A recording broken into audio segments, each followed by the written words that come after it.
5 ರಿಂದ 6 ಹಣ್ಣಾದ ಬಾಳೆಹಣ್ಣುಗಳನ್ನು ತಗೊಂಡು ಸಿಪ್ಪೆ ಸುಲಿದು ಮಿಕ್ಸಿ ಜಾರಿಗೆ ಹಾಕಿ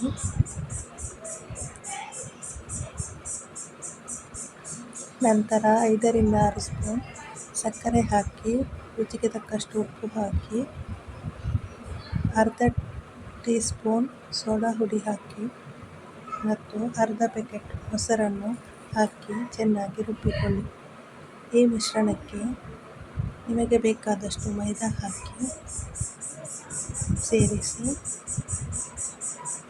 ನಂತರ ಸ್ವಲ್ಪ ಜೀರಿಗೆ ಸೇರಿಸಿ ಚೆನ್ನಾಗಿ ಕಲಸಿಕೊಳ್ಳಿ.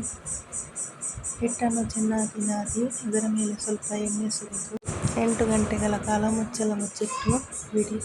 8 ಗಂಟೆಯ ನಂತರ ಸ್ವಲ್ಪ ಮೈದಾ ಹಿಟ್ಟನ್ನು ಹಾಕಿ ಸಣ್ಣ ಸಣ್ಣ ಉಂಡೆಗಳನ್ನಾಗಿ ಮಾಡಿ ಪೂರಿ ಆಕಾರಕ್ಕೆ ಲಟ್ಟಿಸಿ ಕಾದ ಎಣ್ಣೆಯಲ್ಲಿ ಕರಿಯಿರಿ. 2 ಕಡೆ ಗೋಲ್ಡನ್ ಬ್ರೌನ್ ಆಗುವ ತನಕ ಎಣ್ಣೆಯಲ್ಲಿ ಕರಿದು ಒಂದು ಪ್ಲೇಟಿಗೆ ಹಾಕಿ.